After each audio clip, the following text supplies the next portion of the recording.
La dernière conférence de cette journée, première journée de ce salon digital. Demain d'ailleurs, d'autres conférences seront au rendez-vous. Puis surtout, toutes les conférences cette journée et celles de demain, vous allez pouvoir les revoir en replay quand vous en aurez envie, ou plutôt quand vous en aurez besoin. Vous pourrez les partager également avec les personnes qui sont autour de vous, qui vont à un moment ou à un autre intervenir dans la réalisation, on l'espère, de votre création ou reprise d'entreprise. Voici un partenaire incontournable de tout projet d'entreprise, la création, la reprise, mais aussi tout au long de la vie de celle-ci, le banquier. Et le premier des banquiers qui nous a rejoints, il y en aura plusieurs durant ces 2 journées, le premier représente la Banque Populaire. Il s'agit d'Emmanuel Lefebvre. Il est responsable du pôle offre crédit et garantie à la Banque Populaire Aquitaine Centre-Atlantique. Je le précise parce que sous le nom Banque Populaire qu'on voit souvent dans les génériques, sur des maillots, etc., il y a une organisation, on va commencer par là, d'ailleurs Emmanuel Lefebvre, une organisation qui se veut territoriale avec des régions alors, qui ont été au fil du temps constituées, pas forcément avec le même découpage géographique que les régions administratives que nous connaissons aujourd'hui. Quelques chiffres de ce que vous représentez peut-être dans les Landes. Alors donc, effectivement, la BP Aquitaine Centre-Atlantique et la Banque régionale de la Nouvelle-Aquitaine, on couvre presque 11 des départements. Et sur les Landes, historiquement, nous sommes fortement implantés avec près de 20 agences, plus de 40 000 clients à titre particulier. On a 5 000 clients professionnels et entreprises gérés dans nos agences de proximité. Et on a également un centre d'affaires entreprise qui compte à peu près 500 clients. Donc voilà comment on est organisé sur le département avec des partenariats historiques avec les chambres consulaires que sont la CCI et la Chambre de métier. Il faut dire que le réseau des banques populaires, les banques populaires, vous êtes très souvent associés justement à la création des entreprises, les très petites, les moyennes, les grandes également. Je dis ça parce que beaucoup de jeunes créateurs ont souvent eu affaire à un moment donné à la Banque populaire. Vous êtes très accessible au niveau des rendez-vous et au niveau des réponses qu'on va essayer d'évoquer maintenant aux questions que l'on se pose sur les financements, les attentes du banquier en matière de financement, les garanties que vous demandez. Je ne me trompe pas en disant que vous avez fait quand même de ce marché de l'entreprise une spécialité. C'est effectivement la Banque populaire, son marché historique, c'est l'artisan commerçant, donc la TPE. Et on représente aujourd'hui à peu près 20% de part de marché. Et donc ça veut dire que vous avez à peu près un créateur sur 5 qui fait affaire avec nous et qu'on a le plaisir d'accompagner tout au long de sa vie, qu'on espère la plus longue possible. Alors, pour dialoguer avec un banquier, ça va s'afficher à l'écran. Ce qui est important, c'est d'essayer de comprendre ses attentes. Parce que ça ne sort pas comme ça, du caprice. Alors, on sait bien que dans les publicités que vous voyez, on voit souvent la fenêtre d'en face, le ceci, cela. On se dit toujours, tiens, le banquier, voilà, il est comme il est. C'est souvent la caricature, fait partie des métiers très caricaturés. Alors regardez, je suis une vraie caricature, puisque je suis venu avec un costume cravate. Avec un costume cravate, mais au-delà du costume cravate, et vous avez le sourire de le reconnaître, il y a des vraies attentes qu'on va évoquer ensemble pour finalement obtenir du financement. On va voir l'importance d'ailleurs d'un plan de financement. On va voir de quelle façon les financements bancaires apportent au projet, et puis quels seront les financements, parce qu'en fait, il n'y en a pas qu'un, il y a beaucoup de financements différents. Et puis, on va surtout parler des garanties tout à l'heure, parce que derrière toute intervention d'un banquier, il faut aussi qu'il y ait des garanties. Ceci explique cela. On commence d'abord par vos attentes pour un créateur et un repreneur. Commençons par celle-là, c'est déjà beaucoup. Alors éventuellement, peut-être le point d'avant. Sur nos attentes, effectivement, ce qu'on va regarder, c'est beaucoup plus que des chiffres. Donc ce qui va nous intéresser, c'est de valider l'adéquation en projet, de valider la viabilité économique du projet. Et enfin, on sera vraiment purement dans les chiffres liés à la solvabilité financière du projet et du porteur de projet. C'est important de bien dire ça parce que, selon l'endroit où l'on s'installe, à Mont-de-Marsan, à Biscarrosse, etc., selon son marché potentiel, selon son expérience professionnelle, selon ses associés ou pas, etc., un projet, il n'est pas équivalent à un autre. Et c'est ça que vous signifiez là dans les attentes. Chaque projet est unique. Il y a les cas de création ex nihilo, bien sûr. Il y a les cas de création-transmission. Ce n'est pas du tout les mêmes approches. Et donc, on essaie de s'adapter à chaque situation. Les parcours aussi des porteurs de projets ne sont pas les mêmes. Il y a ceux qui sont on va dire, tout jeunes diplômés, et puis il y a ceux qui sont en reconversion. Et donc, on ne va pas s'adresser à eux de la même façon. Par contre, on a un cadre global, on a des attentes, nous, sur la façon de constituer un dossier de financement, donc on en parlera aussi. Et puis, le client aussi est en droit d'avoir des attentes vis-à-vis de nous, des attentes d'écoute, d'empathie, de disponibilité, de réactivité. Et donc, c'est tout ça que nos équipes mettent en œuvre sur le terrain au quotidien. Parce qu'il faut être franc, lorsqu'on crée sa boîte ou lorsqu'on en reprend une, on va voir souvent plusieurs banquiers. D'ailleurs, il n'est pas rare que pour une même entreprise, plus tard, on ait plusieurs banquiers qui interviennent. Parce que vous avez chacun des spécificités. Il y a quelques questions qu'il faut se poser avant de choisir son banquier. Alors, l'avantage dans les Landes, c'est que le dispositif Entreprendre dans les Landes a prévu un partenariat spécifique avec 4 banques, 2 banques nationales et 2 banques régionales, donc Banque Populaire est l'une de ces 2 banques régionales. Absolument. Il faut regarder ensuite dans le détail qui finance quoi, dans quel secteur d'activité, dans quel domaine. Parce qu'il faut être honnête, vous êtes parfois plus à l'aise, selon les banques, sur tel ou tel secteur d'activité. Alors nous, on n'a pas d'exclusion. Donc on peut travailler sur tous les secteurs d'activité, que ce soit le commerce, l'artisanat, les professions libérales, les projets un peu plus start-up en termes de physionomie. Donc nos chargés de clientèle professionnels, nos directeurs d'agence sont des généralistes, mais à qui on apporte une aide régulière, et puis à travers des fiches métiers, des fiches professions, des études sectorielles.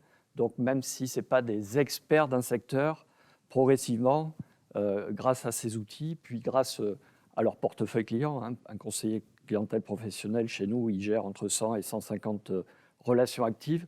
Et donc tout ça, c'est de l'expérience qu'il va acquérir progressivement au contact de ses clients. Alors on va regarder vos attentes résumées, parce que l'idée c'est que mine de rien, pour bien se connaître, il faut que vous ayez quelques données de base, finalement, avec quelques réponses pour avoir une vision, ce que vous appelez 360 de C'est ça. de Donc en l'ensemble. fait, sur la TPE, l'homme est essentiel, ou la femme bien sûr. Et donc on va poser des questions, mais non seulement sur la partie purement professionnelle, mais on va également s'intéresser à la partie privée, parce que ça joue pour beaucoup. Est-ce qu'il est marié? Quels sont les revenus de son épouse, son patrimoine? Donc on va vraiment avoir une vision à 360 degrés de l'ensemble du projet et des associés, s'il y a aussi des associés dans le projet. Et alors, comme vous l'avez bien compris, en vous adressant à des structures qui vous accompagnent dans votre projet, vous allez faire un prévisionnel, vous allez apprendre à présenter, à pitcher le projet, à faire des prévisionnels, etc. Et tout ça, évidemment, il va falloir le présenter aux banquiers en particulier. Voilà, donc c'est pour ça que en général, les porteurs de projets qui sont accompagnés par les structures d'entreprendre dans les Landes, pour nous, c'est du confort, parce que quand ils viennent nous voir, ils ont en général un dossier déjà complet. Donc c'est sûr que notre recommandation, c'est bien sûr de se faire accompagner par un expert comptable, mais l'appui des chambres consulaires ou de réseaux d'accompagnement type Initiative, BGE, on en parlera tout à l'heure, sont des plus. Absolument. Sont des plus, notamment lorsqu'il s'agit d'imaginer ce qui va permettre d'avoir un plan de financement. On va afficher d'ailleurs cette partie-là maintenant pour bien comprendre d'abord ce qu'est un plan de financement. Voilà. Petite explication de texte et puis peut-être spécifiquement ce que le dispositif Entreprendre dans les Landes permet d'envisager en matière de plan de financement avec vous. Alors le plan de financement, effectivement, c'est vraiment la base. Donc il est constitutif du prévisionnel. Le prévisionnel, ce n'est pas simplement qu'une prévision de chiffre d'affaires, c'est aussi l'explication du quels besoins je vais avoir et face à ces besoins, quelles ressources je mets en face. Et donc un plan de financement, c'est ça, on liste les besoins. Est-ce que je vais avoir des besoins liés à l'achat d'un fonds de commerce? Est-ce que je vais avoir des besoins liés à l'achat de matériel, à la réalisation de travaux? Est-ce que je vais avoir des dépôts de garantie? Par exemple, si mon bailleur me demande de mettre en avance des 2 ou 3 mois de loyer, par exemple, est-ce que je vais avoir un besoin de fonds de roulement généré par du stock? Et par rapport à tous ces besoins, eh bien, je dois prévoir des ressources. Donc, la première des ressources qu'on demande à un créateur, c'est d'avoir un apport. Oui. Donc, il n'y a pas de règle absolue en matière d'apport. Souvent, on dit, est-ce que c'est 20%, 30%, 10%? on a une règle générale, idéalement à partir de 20%, on considère que c'est bien, mais on peut accepter des dossiers où il n'y a pas ces 20% d'apport, soit parce qu'on est sur des métiers à faible risque, Oui. par exemple si vous êtes un professionnel de santé, infirmier, kiné, on est beaucoup moins regardant sur l'apport.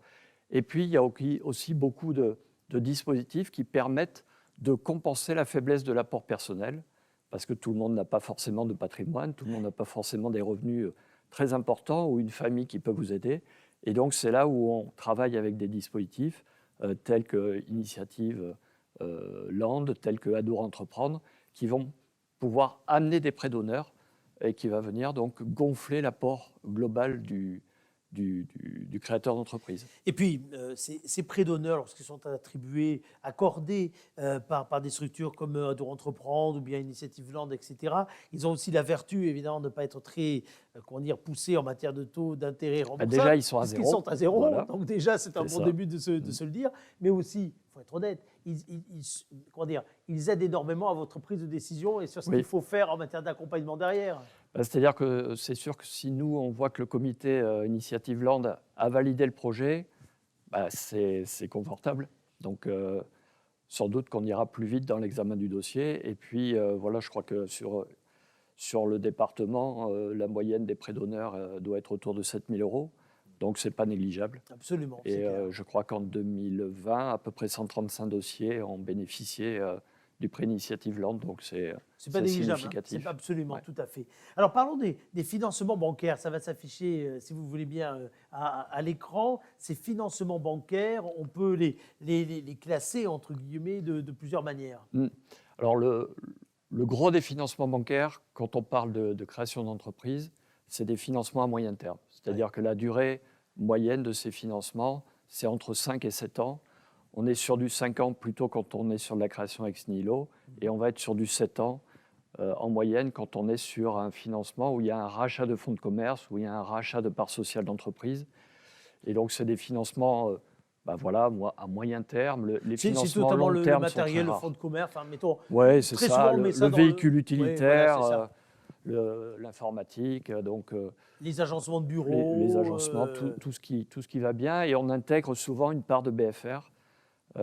Donc, quand on est sur du besoin en fonds de roulement, c'est-à-dire que, par exemple, ce qu'on vous disait tout à l'heure, la constitution de stock, le paiement des frais, vous rentrez dans une franchise, il y a un droit d'entrée à payer, donc tout ça, ça fait partie des besoins en fonds de roulement, qui, s'ils étaient pris tout seuls, seraient sans doute financés sur des durées de 3-4 ans, mais à partir du moment où ils rentrent dans un projet global, on est plutôt sur des financements à 5-7 ans. Voilà, et ça, c'est important de le dire, notamment pour ces premiers temps d'activité où, encore une fois, il peut y avoir des salaires à sortir lorsqu'on fait du conseil et qu'on a chopé des marchés, mais qui vont être payés dans 2 ans, etc. Le fonds de roulement, c'est la clé, on le dit souvent. C'est l'oxygène. L'oxygène des entreprises, c'est la trésorerie. Quand il y a des problèmes, ils se manifestent toujours d'abord par des problèmes de trésorerie. Absolument. Et là, le fait d'avoir cette logique à moyen terme, ça change un petit peu la donne, ne serait-ce que dans ce que coûte finalement l'argent prêté, pour être très clair. L'argent n'est pas cher aujourd'hui, donc le taux moyen auprès des créateurs, aujourd'hui, on doit être entre 1,20 et 1,30. Donc les taux n'ont jamais été aussi peu chers. Et puis, on peut aussi aider au lancement en prévoyant une franchise, ce qui fait que pendant 6 mois, 12 mois, le client n'a pas encore, ne rembourse pas encore finalement le capital de son emprunt. Et Dieu sait si c'est important également pendant ces périodes-là, très particulières que l'on vit, avec des épées de Damoclès sur la façon dont on peut ou pas exercer son activité, ouvrir ou pas son commerce. C'est ça. C'est sûr historiquement, on faisait énormément de financement à la reprise de bars, par exemple, de bars-restaurants. Depuis un an, cette activité-là, elle s'est fortement réduite. Et dans lequel il y a beaucoup de turnover, ce qui expliquait que vous faisiez très souvent un effet des... Ça change souvent. Absolument, de nouveaux projets. Je voudrais qu'on parle maintenant du crédit à long terme. Le long terme, c'est quoi ? Je dois acquérir un terrain, je dois acquérir un bien immobilier, un outil de fabrication, etc. Le long terme, c'est combien pour vous ? Pour nous, le long terme, c'est vraiment au-delà du 10 ans. Donc, sur les financements professionnels immobiliers, en général, on est sur du 10-15 ans. Après, il faut se poser la question, est-ce que quand je me lance, est-ce qu'il faut tout de suite que j'achète la partie immobilier ? Dans beaucoup de cas, on pense que non. il vaut mieux d'abord Tester, vérifier aussi que son outil de travail, son outil voilà, de production, il est à voir la si taille, effectivement pareil. son business model tient, s'il est pertinent, s'il y a de la rentabilité. Et après, on peut se poser la question de devenir propriétaire des locaux. Mais devenir propriétaire de locaux tout de suite sans savoir si le business va tourner, c'est de se rajouter de la dette. Et donc, ce n'est pas forcément la meilleure des solutions. Et y compris dans cette période où les taux, je le disais, sont très bas, et où on a souvent le réflexe pour les particuliers, de se dire que entre la location ou l'achat d'un bien perso, immobilier ou autre, on peut franchir le pas. Là, on parle bien professionnellement. Et les réflexes, ce n'est pas tout à fait les mêmes. Non, ce n'est pas tout à fait les mêmes. Voilà. Le chef d'entreprise n'a pas forcément vocation à avoir un patrimoine immobilier sur l'entreprise. Après qu'il fasse des opérations patrimoniales avec des SCI, c'est autre chose. Mais au tout début, en tout cas, sur un créateur ex nihilo, nous, on recommande assez peu fréquemment de devenir propriétaire des murs. Alors, vous savez que dans les questions qu'on se pose souvent quand on crée une entreprise, il y a faut-il aller vers des taux fixes ou vers des taux variables? Remarquez, ça c'est la question pour vous acheter une bagnole, on se pose déjà la même question. Oui, alors là, la question, depuis 3-4 ans, elle se pose quasiment plus. 99,9% de la production de nos crédits est à taux fixe. C'est ça. Parce qu'avec des taux aussi bas, faibles, voilà. En taux variable, voilà, c'est vraiment réservé à des boîtes un peu plus importantes qui font des paris. Mais voilà, sur la TPE aujourd'hui, on va dire que pratiquement 100% de notre production est à taux fixe. Absolument. Alors, on va parler maintenant du sujet des garanties. Ça va s'afficher à l'écran parce que ce sujet des garanties, c'est un sujet absolument primordial et qui souvent d'ailleurs fait la différence dans le choix qu'on peut faire entre tel ou tel banquier également. Qu'est-ce que ça veut dire d'abord la garantie? Alors, la garantie, c'est faire crédit, c'est faire confiance. Oui, on va commencer par là. Mais la confiance n'exonère pas le fait de donner un certain nombre de garanties aux banquiers. Donc, parmi les grandes garanties que vous pouvez donner, il y en a de 3 sortes. Il y a des garanties personnelles, il y a des garanties réelles, et puis souvent, on va chercher des garanties dites externes. Donc, alors, la garantie personnelle, le grand classique, c'est la caution personnelle du dirigeant ou la caution des associés, qui est quasiment systématiquement sollicitée lorsqu'on parle de créateurs ou de repreneurs d'entreprise. Et puis, ce qu'on essaie de faire, c'est justement, on introduit des garants externes, et grâce à ces garants externes, la caution personnelle du dirigeant peut être fortement compressée et ramenée à des pourcentages assez light. Nous, on a un prêt, par exemple, qui permet d'avoir le repreneur ne va se porter caution qu'à hauteur de 25% maximum. D'accord, voilà. Ce qui est encore, donc ça évidemment, ça réduit représente 25%, mais c'est loin de l'idée de l'image Épinal où on est obligé de tout garantir à 100%, etc. Parce que ça a été souvent ça, l'image Épinal. Oui, ça c'est vrai plutôt quand on accorde des découverts bancaires, où là, on n'a pas trop de solutions externes, donc on va aller chercher le dirigeant qui va se porter caution à hauteur de 100 voire 120% de l'encours qu'on lui fait. Ces garanties externes, ce sont celles de Bpifrance, pour citer les plus connues. C'est le principal organisme public. Oui. Et puis après, vous avez des organismes privés qu'utilisent toutes les banques, par exemple la CIAJ, par exemple France Active. Et puis après, vous avez des réseaux de garantie qui sont plus spécifiques. La SACEF n'intervient que pour les banques du groupe BPCE, donc Banque Populaire. Et nous, Banque Populaire, on est la seule des banques à avoir notre propre réseau de cautionnement mutuel qui s'appelle la SOCAMA et à laquelle d'ailleurs la CMA et la CCI des Landes participent tous les 15 jours, participent au comité de décision. Donc c'est important pour nous aussi d'avoir des regards, d'avoir le retour, de non-banquiers, on va dire, et de professionnels de l'accompagnement. Absolument. Et puis, juste pour terminer, vous avez les garanties réelles. On va vite là-dessus parce que c'est peut-être celles qui automatiquement viennent en tête parce que vous achetez un véhicule, et qu'est-ce que vous avez en garantie? Vous banquiez, c'est le véhicule. Simplement sur la création, en fait, on prend assez peu de garanties réelles. D'accord. Si vous achetez un véhicule neuf, effectivement, d'une valeur certaine, peut-être qu'on prendra un gage. Et après, il y a par contre une garantie qu'on met systématiquement, c'est quand vous êtes en reprise d'un fonds de commerce, on va aller nantir le fonds de commerce. Alors ça, voyons, qu'est-ce que ça veut dire, nantir le fonds de commerce, pour qu'on soit bien clair? Ça veut dire que si demain vous le revendez, on sera forcément, nous, banquiers, avertis, et éventuellement, on pourra faire une opposition sur le prix de vente pour que notre prêt soit remboursé pour tout ou partie. Absolument, que le prix vous a accordé au moment, Voilà. évidemment, soit vous revienne, soit restitué, parce qu'un prêt, c'est un prêt. Hein. C'est tout bête. Ce Il que est je viens fait de pour être dire, mais remboursé. Il est fait pour être remboursé. Ça Hein. fait partie des critères quand on examine le dossier. Ben là, on regarde quelle va être la capacité d'autofinancement prévisionnel, puisque finalement, c'est cette rentabilité qui va permettre au chef d'entreprise de rembourser son ou ses banquiers. Absolument. Merci en tout cas à vous d'avoir fait ce tour d'horizon. C'est important de bien se comprendre et c'est important évidemment de comprendre les ressorts hein, du financement aussi d'ailleurs pour que ce que l'on met dans un projet soit réel, viable, vivable par la suite parce que se lancer dans un projet, c'est aussi en connaître les limites. C'est vrai. Et c'est l'avantage du dispositif Entreprendre, c'est qu'on a des taux de pérennité d'entreprise sur les Landes autour de 87% sauf erreur à 3 ans. Donc ça veut dire que la création, ça marche, et surtout quand elle est bien accompagnée. Merci beaucoup en tout cas d'avoir été présent. Merci à la Banque Populaire Aquitaine Centre-Atlantique dont vous retrouvez le stand sur l'espace d'Evolu à ce Digi Salon. Vous avez également de quoi prendre des contacts directs ou encore plus pratique, envoyer un mail à un conseiller. Vous maillez très bien le territoire hein, parce que vous avez des agences partout là, c'est ça. à peu près. Oui. Ah, À peu près va faire ça 18, je crois, sur l'ensemble des Landes. Donc, je pense que vous avez forcément près de chez vous un panneau Banque Populaire. Donc, n'hésitez pas à pousser la porte ou mieux en ce moment, à envoyer un mail pour prendre un rendez-vous personnalisé. Merci beaucoup d'avoir été là. Demain, un autre banquier sera d'ailleurs présent parce que ça montrera comme ça la complémentarité des attentes des uns des autres. Et puis demain, on va retrouver d'autres conférences qui vont vous permettre d'aborder d'autres questions. Comment créer une entreprise rentable? Ce sont les experts comptables qui vont essayer de vous aider à répondre à cette question. On va parler également du choix du financement et du financement des véhicules utilitaires. On parlait de véhicules tout à l'heure. Il y a des spécificités en matière de véhicules utilitaires. Comment assurer son entreprise, ça c'est important également. Et puis on verra de quelle façon demain les collectivités territoriales sur certains endroits des Landes en particulier sont là pour booster la création ou la reprise d'entreprise. Le salon est ouvert 24 heures sur 24, donc profitez des moments que vous aurez maintenant pour prendre des rendez-vous par téléphone, par visio, etc. et l'ensemble des conseillers. Merci à vous. À très bientôt. Au revoir.